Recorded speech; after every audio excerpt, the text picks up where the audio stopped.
Welcome to the 2021 Tokyo Olympics special report.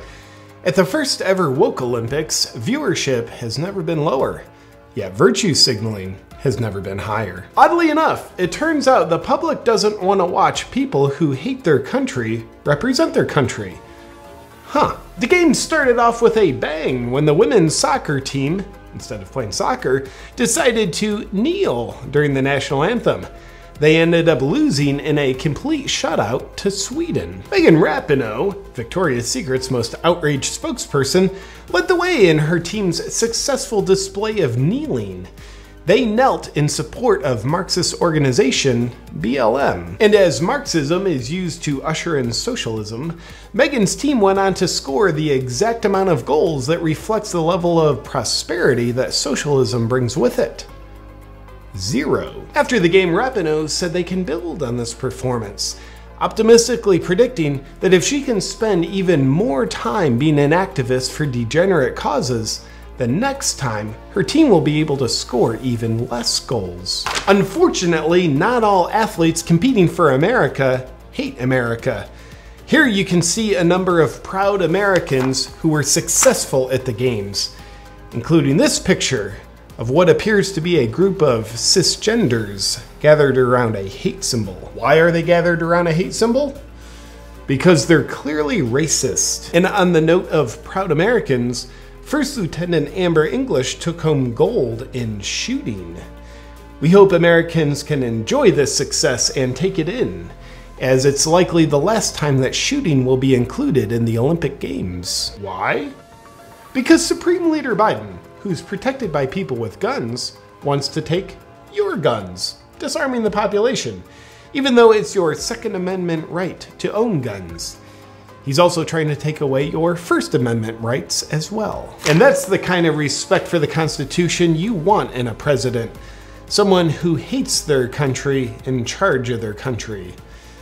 Are woke athletes representing the US starting to make a little bit of sense now? Oh, I'm getting word of breaking news. Women's weightlifting has just concluded, and we've got an exclusive interview with the winner. Over to you, JP. Thank you, JP. I'm here with Tiffany, winner of Women's Gold. Tiffany, what's this win mean to you? Well, JP, this win means everything to me, and it proves that women can achieve anything that men can. That adds up. This Olympic gold is a lifelong dream come true. When I was a boy, my dad would always say to me, "Son, one day you can win an Olympic medal if you just put your mind to it." So, this win is for you, Dad! Now, Tiffany, you shattered the women's world record by 150 pounds. That's 40% more weight than any other woman has ever lifted. It's almost as if you've got superhuman abilities as a woman. What's your secret? No secret. I mean, I'm not any different than any other woman out there. I clearly just wanted this win more. Haha. Well, it sounds like it'd be uninclusive to question that. Back to you in the studio, JP.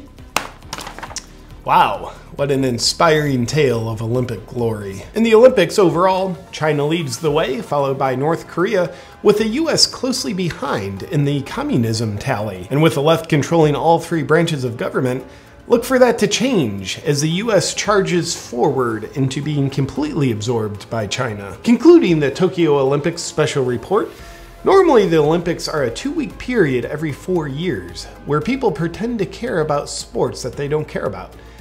Swimming, track and field, and gymnastics are fan favorites. But this time around, people are simply not caring about sports that they don't care about. And with people not paying attention to the Olympics, we as a nation can get back to not paying attention to the authoritarian takeover that's currently being attempted. Everything's fine, but new lockdowns and mandates are being announced daily to protect the tyrants from your bravery and to distract you from what they're really doing. Good night! When I'm not writing videos, I'm taking care of my oral health. That's why I wanted to thank the sponsor of this video, Primal Life Organics, and their Natural Dental Detox Kit. Now you might be saying, JP, I brush my teeth. I take care of my oral health. Do you? The old school belief is that's all you gotta do. But now we're realizing there's a whole new level you can take your oral health. We also realize The rest of our body's health largely depends on our oral health. Did you know poor dental health is linked to diabetes, obesity, digestive disorders, rheumatoid arthritis, stroke, erectile dysfunction, and infertility? And oddly enough, good dental health is linked to good health. That's why I've fallen in love with the Natural Dental Detox Kit. Not only does it take care of all the basics you're used to, but it quickly and easily helps you up-level your dental health into a whole new category. And here's some breaking news. I personally refuse to use dental products that are loaded with poisons. And Primal Life Organics solves that problem for me because everything in the kit is all natural. Each kit comes with peppermint tooth powder, gum serum, an activated charcoal toothbrush, a copper tongue scraper, dental picks, and one natural detox deodorant. If you want to join me in up-leveling your overall health by quickly and easily up-leveling your oral health, then just go to dentaldetoxbox.com/JP to get yours.